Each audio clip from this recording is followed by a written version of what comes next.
சம்பாதிக்கக்கூடிய நபர், 35,000 ரூபாய்க்கு கம்மி இல்லாம சம்பாதிச்சுட்டு இருக்கக்கூடிய நபர். அவங்க பேசுறத எந்த அளவுக்கு கேட்டு மனசளவுல பதிய வைக்கிறீங்களோ அடுத்த 2 வாரத்துல நீங்களும் எமரால்டா இருப்பீங்க. அவங்க சம்பந்தப்பட்ட டீம் அவங்க பாக்குற எல்லாத்துக்கும் தெரியும். அவங்க எப்பவுமே சிங்கிளா உட்கார மாட்டாங்க. அவங்கள சுத்தி ஒரு டீம் உட்கார வச்சு பேசிக்கிட்டே தான் இருப்பாங்க. அந்த மாதிரி டீம் வேணும் அப்படின்னா இப்ப அவங்க சீக்ரெட் சொல்லுவாங்க. அத கரெக்டா புரிஞ்சுக்கோங்க.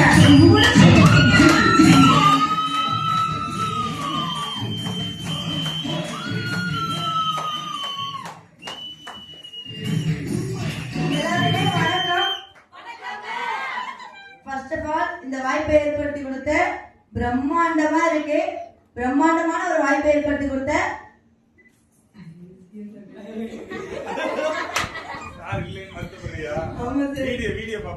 எம்டி சார் அவர்களுக்கும் சோமு சார் அவர்களுக்கும் ரொம்ப ரொம்ப ரொம்ப ரொம்ப தேங்க்ஸ் சொல்லிக்கிறேன். அவங்க இல்லைன்னா கண்டிப்பா இன்னைக்கு நம்ம இவ்வளவு பேர் இந்த இடத்துல உருவாகி இருக்க மாட்டோம்.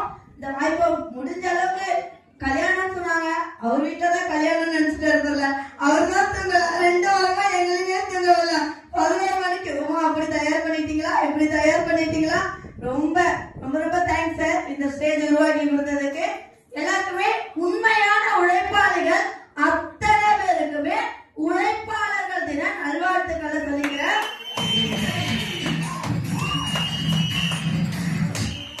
ஃபியூச்சர் இந்தியா மக்களே எல்லாருக்கும் என்னுடைய சார்பாக எல்லாருமே ஒரு வாட்டி வார்ம் வெல்கம் பண்ணிக்கிறேன். எல்லாருக்குமே லவ் யூ டு ஆல். எல்லாரையும் பார்க்கும்போது ரொம்ப ஹாப்பியா இருக்கு. கண்டிப்பா இன்னைக்கு பாதிக்கு பாதி என்னோட டீம் தான் இருப்பாங்கன்னு நினைக்கிறேன். சரி, நம்ம எப்படி எம்ப்ராய்டரி அடிச்சோம் அப்படிங்கறத பார்த்தலாம். நான் ரொம்பலாம் பேச விரும்பல, ஏன்னா ஒரு பக்கம் காது வலி இருக்கு, ஒரு பக்கம் தொண்டு வலி இருக்கு. நான் ஒரு பேஷண்டா தான் கொதிக்கிறேன். ஆனா என்னால முடிஞ்சத கண்டிப்பா என் டீமுக்கு ஏதோ ஒரு தகவலை கொண்டு போய் சேர்த்துடணும் அப்படிங்கறதுனாலதான் இன்னைக்கு நான் இங்க வந்திருக்கேன். அதனாலதான் திரும்பவும் சொல்லிக்கிறேன், இந்த வாய்ப்பை ஏற்படுத்தி கொடுத்த எல்லாருக்குமே. ஏன்னா நீங்க வரலன்னா இந்த ப்ரோக்ராம் பண்ண முடியாது, யாருமே இல்லைனாலும் நடத்த முடியாது. எல்லாருக்குமே ரொம்ப ரொம்ப தேங்க்ஸ். ஃபர்ஸ்ட் ஆஃப் ஆல்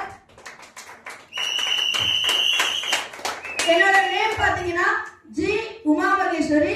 நான் கும்பகோணத்துல இருந்து, கும்பகோணம் பக்கத்துல சித்தமல்லி அப்படிங்கிற ஒரு கிராமத்துல இருந்து வந்திருக்கேன். நான் பிஎஸ்சி மேத்ஸ் முடிச்சிருக்கேன். எனக்கு ஏஜ் 21 தான் ஆகுது. எனக்கு இந்த வாய்ப்பை அறிமுகப்படுத்தியவர் யார் அப்படின்னா, எனக்கு முக்கியமான பர்சன் சொல்லலாம், உயிருக்கு மேலான ஒரு பர்சன் சொல்லலாம். இந்த ஸ்டேஜ்ல நான் நிக்கிறதுக்கு முக்கியமான காரணம் சொல்லலாம். கண்டிப்பா அவர் இல்லைன்னா இன்னைக்கு நான் இந்த இடத்துல இல்ல. எப்பயோ தங்கமலை கடைக்கு வேலைக்கு போயிருப்பேன்னு நினைக்கிறேன். என்ன இந்த இடத்துல கண்டிப்பா ஒன்னாலையும் முடியும், இவ்வளவு பேரால சக்சஸ் பண்ணும் போது ஒன்னாலையும் பண்ண முடியும்னு சொல்லி என்ன பிடிவாதமா பிடிச்சி இருக்க வச்ச நபர் தான் இன்னைக்கு என் லைஃப் ஸ்டைலே சேஞ்ச் பண்ண ஒரு நபர். எனக்கு இந்த வாய்ப்பை அறிமுகப்படுத்திய நபர் ஏ ஆரோக்கிய.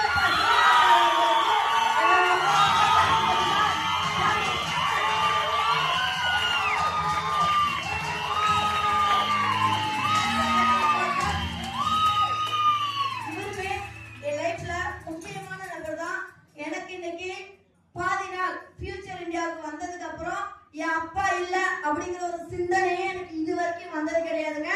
ஏன் எப்படி வரும்? அந்த அப்பா ஸ்தானத்துலாம் இருக்காரு, எனக்கு அந்த ஒரு தாட்டே வந்தது கிடையாது. அடுத்தது அக்கா தீட்டலா, அங்க போனதான் அக்கா பயங்கர இல்லைன்னா இந்த அக்கா அதுக்கு மேல ரொம்ப எப்படின்னா பாசக்காரங்க, கோபக்காரங்க கிடையாது, பாசத்துல கோபப்படுறாங்க. இப்ப தங்கச்சி எதனா தப்பு பண்ணா திருத்துவாங்கல்ல, ஆனா சின்ன பிள்ளைங்க எப்போதுமே டக்குன்னு ஏத்துக்க மாட்டாங்க. ஐயோ அக்கா நம்மள திட்டிக்கிட்டே இருக்காங்க அப்படிதான் அவங்களுக்கு தோணும். ஆனா அந்த அக்கா ஏன் திட்டுறாங்க, எதுக்காக திட்டுறாங்க? ஏன்னா அந்த அக்கா கடந்து வந்த பாதையில தான் இன்னைக்கு அந்த தங்கச்சியும் கடந்து வந்துட்டு இருக்காங்க. அப்ப தான் பட்ட கஷ்டத்தை தான் தங்கச்சியும் படக்கூடாது அப்படிங்கறத திட்டுறாங்க. அத இந்த தங்கச்சி இன்னைக்குதான் உணர்ந்தேன்னு நினைக்கிறேன். தேங்க்ஸ் டு ஜெயலட்சுமி அக்கா. இன்னொரு அம்மாவோட சொல்லலாம். Thank you madam. அதுக்கப்புறம் என்னோட டீம் மெம்பர்ஸ், கண்டிப்பா என் டீம் இல்லைன்னா என்னால இந்த இடத்துக்கு வந்திருக்க முடியாது.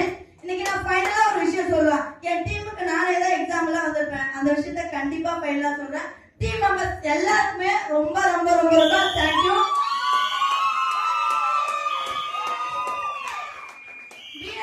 முடிச்சதோட நிறுத்திட்டேன் இல்லையா?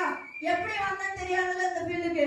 இந்த ஃபீல்டுக்கு வரதுக்கு முன்னகட்டி சென்னையில இண்டஸ்ட்ரியல் ஏரியால வெறும் மாசம் 12,000 15,000 சம்பளத்துக்காக வேலை பார்த்த ஒரு அடிமை பெண்ணு தான் நானு. வெறும் 12,000 15,000 சம்பளத்துக்காக நாள் முழுக்க 8 மணி நேரம் 12 மணி நேரம் நாயை விட கேவலமா உழைச்சல் கொண்டுதான் நானு. என்னடா இது வாழ்க்கை, இதோடய வாழ்க்கை முடிஞ்சிடும் போலயே. அடுத்த வாய்ப்பா முதல்ல மறைவிலகல்ல யூகால் அப்படின்னு ஒரு கம்பெனில வேலை பார்த்தாங்க, வெறும் 12,000 சம்பளத்துக்காக. அடுத்தது ஃபாக்ஸ்கான், அந்த கம்பெனி வெறும் 13,000 சம்பளத்துக்காக தான் வேலை பார்த்தேன். நிறைய பேர் பக்கத்துல எல்லாம் பாக்குறீங்க, இந்த பொண்ணு நம்ம வேலை பார்த்த கம்பெனில தான் வேலை பார்த்துருப்பாங்க போல தெரியுது. எல்லாம் ஒரே குட்டையில ஒரு மட்டும் தான் நினைக்கிறேன். ஓகே, அடுத்தது ஒவ்வொரு கம்பெனியா அடுத்த கம்பெனி ஏறி ஏறி ஏறி ஏறி தான் இறங்கிட்டு இருந்தேன். நான் அதிகமாலாம் சம்பளம் எதிர்பார்க்கலங்க. ஒரு 20 உங்களுக்கு என்ன ஏக்கங்கள் இருக்கு, என்ன ஆசைகள் கேட்டா நிறைய விஷயங்கள் சொல்லுவீங்க. எனக்கு அவ்வளவு ஏக்கம்லாம் இல்ல. என் கூட பிறந்தவங்க மொத்தம் 5 பேரு, 3 அக்காங்க, கடைசி 4வது அண்ணன், கடைசியா தான் பொண்ணு நானு. அவங்க எல்லாமே லைஃப் செட்டு. அப்பா இருக்கும்போதே எல்லாத்தையுமே அவங்களுக்கு பண்ணி வச்சிட்டாங்க. என்ன மட்டும் எங்க அப்பா தனியா தான் விட்டுட்டு போனாங்க.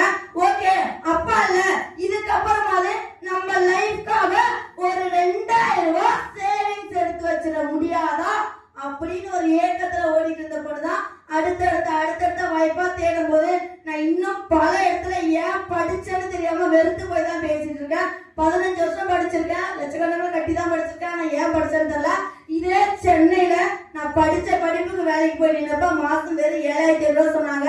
அன்னைக்கு சர்டிபிகேட்டே தூக்கி போட்டு அதனாலே வெறுத்து போய் தான் வந்தேன். ஒரு 2,000 ரூபாய் சம்பளத்துக்காக ஏங்கிதான் அடுத்தடுத்த வாய்ப்பா தெரிஞ்சேன். அதுக்கப்புறமேட்டுக்கு தான் சார் மூலமா எனக்கு இந்த வாய்ப்பு கிடைச்சது. வந்து பார்த்தேன், பிடிச்சிருந்துச்சு. ஸ்பாட்லயே ஜாயின் பண்ண. அன்னைக்கே பல போராட்டங்கள்.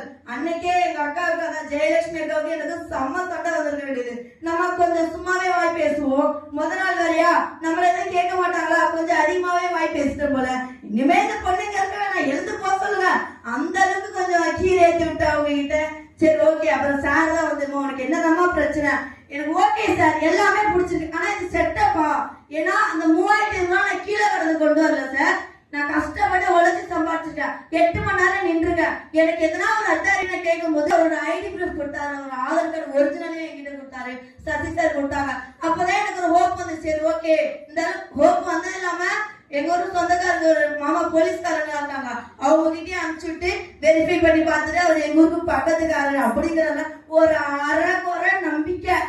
எதுக்குடா இந்த பிசினஸ் எடுக்கிறோம் அப்படின்னு ஏனோ தானம் தான் எடுத்தேன். அதுக்கப்புறம் பிசினஸ்ல டிராவல் பண்ணதான் ஒரு விஷயத்தை புரிஞ்சுக்கிட்டா, பிசினஸ்ல வரோம் போறோம், முதல்ல நம்ம பணம் சம்பாதிக்கணும் அப்படின்னா பிசினஸ்ல நிக்கணும், முதல்ல கத்துக்கிட்டா மட்டும்தான் நம்மளால பணம் சம்பாதிக்க முடியும். நம்மள தாட் எப்படி தெரியுமா, அப்படியே குதிச்சிட்டோமா, இந்த ஒரு அக்ஷய பாத்திரம் சொல்லுவாங்க, கொட்ட அள்ளணும், உடனே அள்ளணும். அந்த அக்ஷய பாத்திரத்தை கூட நம்ம தோண்டி தான் எடுக்கணுங்கிறதே நமக்கு தெரிய மாட்டேங்குது. அது தோண்டி எடுத்துட்டோம்னா அதுல நம்ம எவ்வளவு போட்டுக்கலாம். அதை நம்ம என்னைக்கு அனலைஸ் பண்றோமோ நம்மளுக்கும் அந்த அக்ஷய பாத்திரம் கையில கூடிய விரைவில் கிடைக்கும்.